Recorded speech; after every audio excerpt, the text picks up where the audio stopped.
So I want to sit here and make a point. Every time I turn around, all I see is a Black Lives Matter shirt. Caution, everything she's about to say contains zero original thought. Everybody fucking matters. We do. It's not just you. Okay, two things, Karen. First and foremost, notice how when she said everybody matters, she immediately went to we do, because she can't say everybody matters without immediately pointing out white people. Think about it, people. All lives matter. It's just not Black people. It's not all about you. When you're driving down the street, you don't own the road.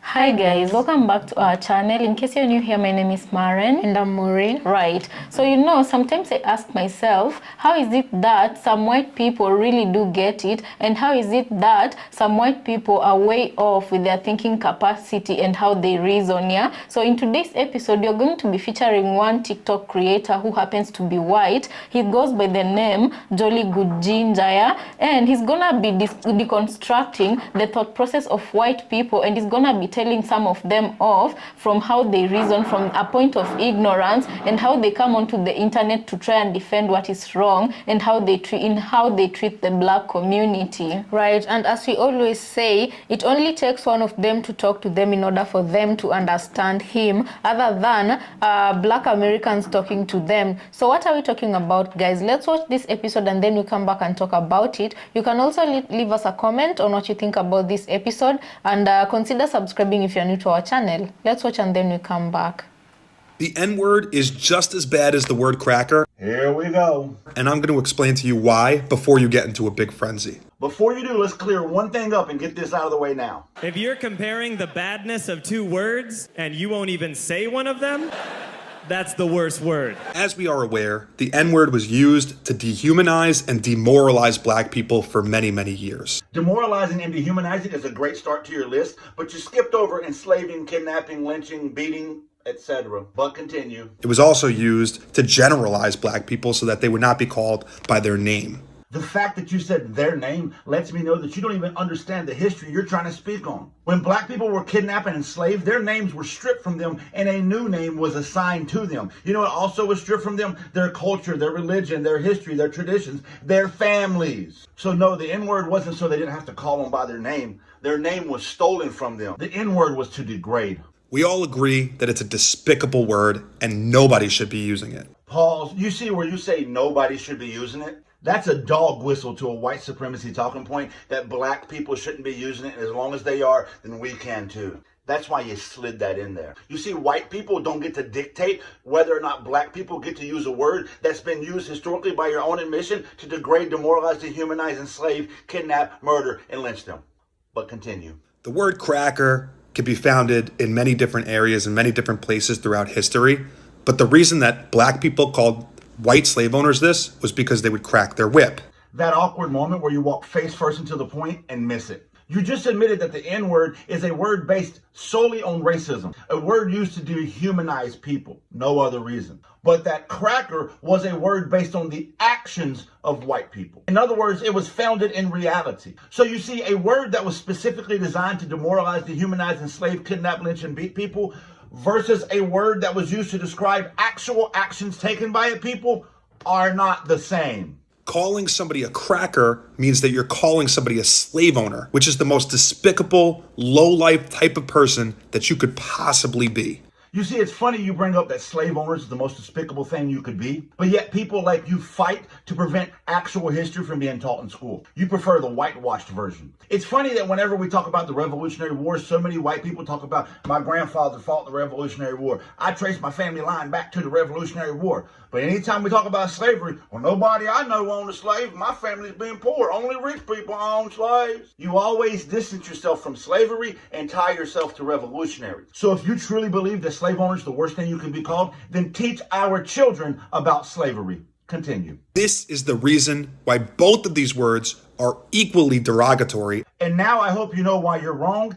You're dismissed. So I want to sit here and make a point. Every time I turn around, all I see is a Black Lives Matter shirt. Caution, everything she's about to say contains zero original thought. Everybody fucking matters. We do. It's not just you. Okay, two things, Karen. First and foremost, notice how when she said everybody matters, she immediately went to we do, because she can't say everybody matters without immediately pointing out white people. And number two, when we say Black Lives Matter, we're not saying Black Lives Matter only. We're saying Black Lives Matter too. You're hearing it as only Black Lives Matter because historically, anytime white people distinguish themselves, they're talking about only themselves. Y'all were doing it because it's a whole simple fact of what happened in the past. Slave days are over with. Get over it. Grow the fuck up. So she immediately makes the jump to the past, to the slave days. My question for Karen is, do you keep that same energy when you're talking about Confederate statues, when you're talking about the Confederacy losing the war,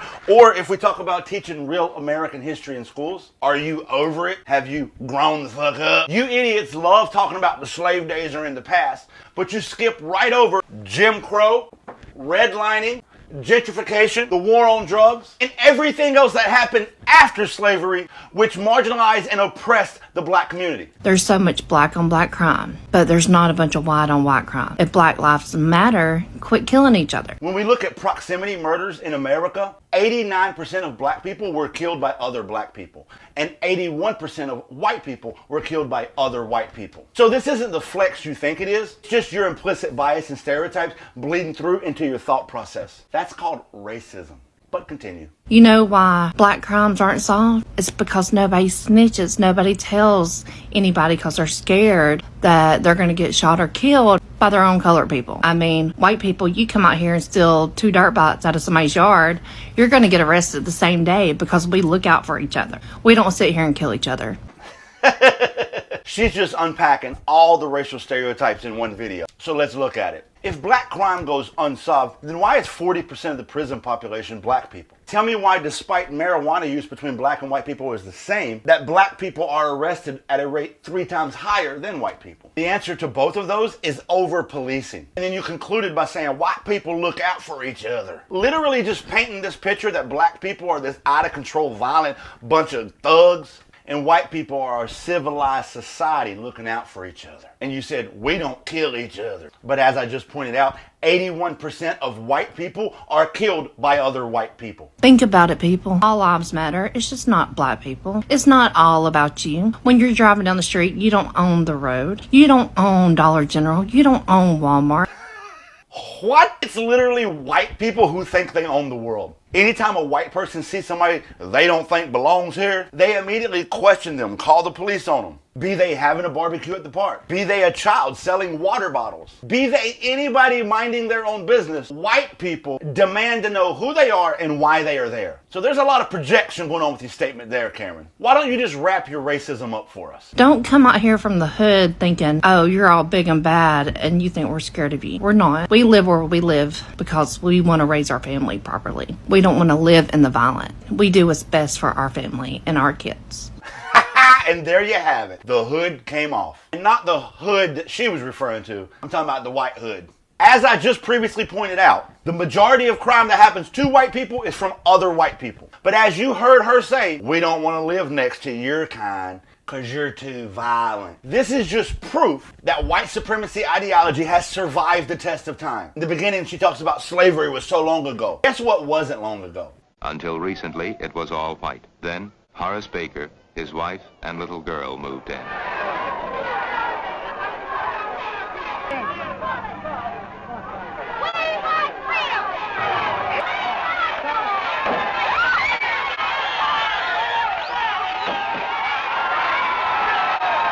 Any color that moves into this area, I'm sure, is only coming in here for one reason. That's to bust the neighborhood down. Discourage the white person. So this entire video of unoriginal thought was nothing more than racial gaslighting, Karen screaming the quiet part out loud, and racial stereotyping and profiling continuing to thrive in 2022. Do I have the same energy when a black person throws out a racial slur to a white person, or is it different? And the sad part is, that's a serious question. The short answer is no. And the long answer is, despite racial slurs being used towards white people, we do not die.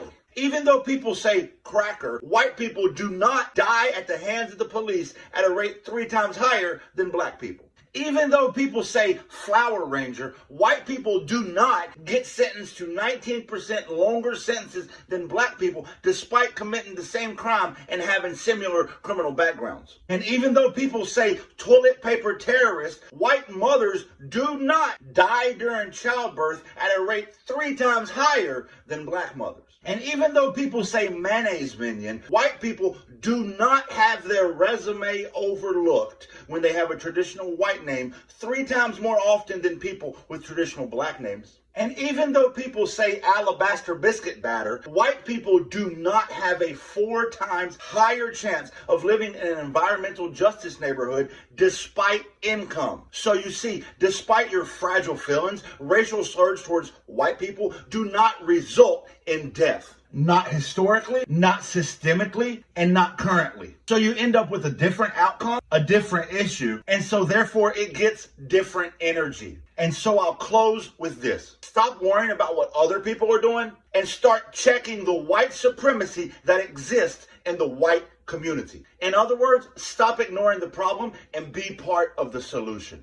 So guys, welcome back. Let us know what you think about the episode we just played here. If you want to follow the creator again, his handle is at Jolly Good Ginger. So what I'm asking myself is, all these people he featured, the 3 individuals in his videos today, they all seem to believe that they are arguing from a point of reason. Yeah, there's a guy there who was talking about the N-word and how black communities, everybody should not be allowed to use that word, and he was just going on and on about how, from what he was thinking, just talking nonsense, you know. And what I love, and he was comparing that to when black Americans call them crackers, that this is racist towards white people. But we have to deconstruct the emotional meaning of both these words, right? The N-word was used to degrade and to dehumanize black people, while cracker, from what the palm-colored man has explained, it was used to describe the actions of the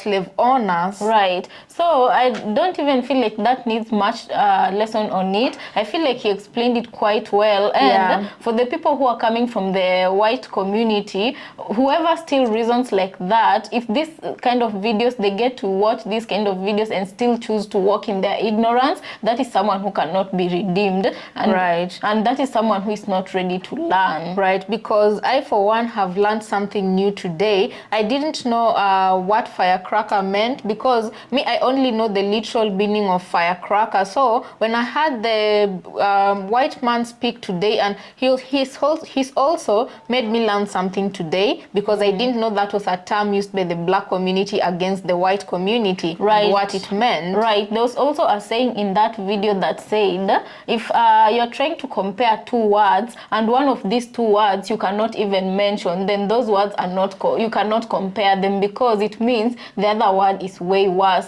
And to be honest, I see the truth in that. Yeah, if you're trying to compare that cracker word with the N word, and you cannot even mention the N word, yet you're saying these words are equal, then that shows it leaves a lot to be desired and a lot to think about, you know. And there's a lady there who was trying to argue about how all lives matter. I feel like the response was quite deserving, because she was trying to say, okay, she was trying to compare, and to be quite honest, when you look at her reasoning, you can clearly say she didn't even go to do research to look at the statistics. The only thing she was going on about was from a point of ignorance and the stereotypes she normally hears in her community when they address black people, or how she was raised, the people around her, how they used to talk. That's the kind of talk she's coming with when she's trying to defend all lives matter and white lives matter. You know, you can clearly see this person did not even go out to do her research, and she doesn't even care, and she doesn't even want to go and educate herself. Right, because as the gentleman said, he pointed out that when black people started the movement, they did not include the word only, meaning Black Lives Matter only. For such white people, the women, to come up and say also White Lives Matter, they only said Black Lives Matter because, as we all know, we don't need to go deeper into this issue, because most of our audience are black American and some others from Africa and Europe too, right? So we all know where Black Lives Matter started, and it was because of excessive police force, police brutality, where they were unaliving black people, right? And as he compared statistics, white people compared to black people do not get unalived by police. And this woman went further and said, which was, I also felt was her real issue. She said that they only want to raise their kids properly, meaning she didn't say in so many words, she said that black people are raised in a ghetto way and unruly way, you know, because why would she say such a statement? She wants to raise her kids properly. Raising her kids properly, does it mean that we will no longer be able to see mass school shootings? Because these mass school shootings usually happen by majority white kids. Right, and also when you look at how she was talking, okay, they normally say don't remove a speck from somebody else's eye without removing yours first. I look at her, and to be honest, I don't mean to be judging, but from how she's speaking and from looking at her, she looks like those types of mothers who, to be honest, she's not qualified to stand on a podium and talk about morality or things of that nature, you know, which makes me wonder, how is she raising her kids, and how does she even teach her kids about tolerance? Because in a country where you have people who look different from you, then it means you have to live with tolerance, and you have to also try and understand the other person. But she doesn't look like she's trying to understand people from different communities. She looks like the kind of person, if she had her own choice, she would have only white neighborhoods. Yeah. And okay, another question I wanted to ask is, are there no crimes in trailer parks? No offense, I don't mean any offense, but are there no crimes in trailer parks? Are there no crimes in white neighborhoods, you know? And we've also had so many times of other groups of people accusing the white population of having the highest number of baby harmers, if you know what I'm talking about. Yeah, so I wish she could also talk on that and also reflect on that before she goes on to talk about something she thinks is the matter or something she thinks is wrong with the other community. How about there was this report that was trending on TikTok where 109 children were rescued, and offenders were also, you know, arrested. And I'm like, out of that whole list, you take a look at it and you ask yourself, what is the biggest percentage of those criminals who are arrested with and charged with harming kids? You know, you ask yourself, what's the biggest percentage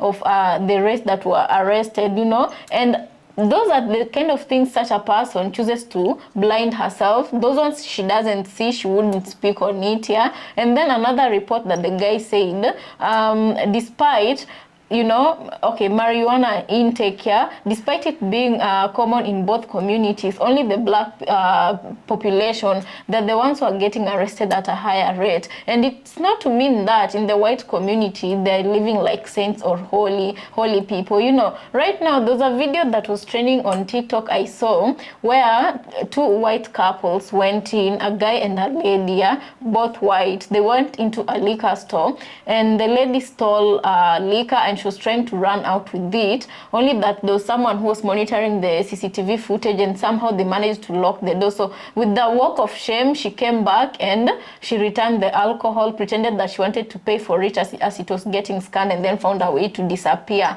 And I'm like, who said there aren't white robbers? Who said there aren't white shoplifters? You know, that's just like how can you call it, just an image they've put about the white population, where people believe that if you don't live with them, you'd be forgiven for believing that white people do not commit crime. White people are the model, you know, citizens who live in a very peaceful society where they commit no crimes and they don't do anything that is illegal. Right. So guys, let us know what you think about this episode, and also consider subscribing if you're new to our channel, and we'll see you on our next episode.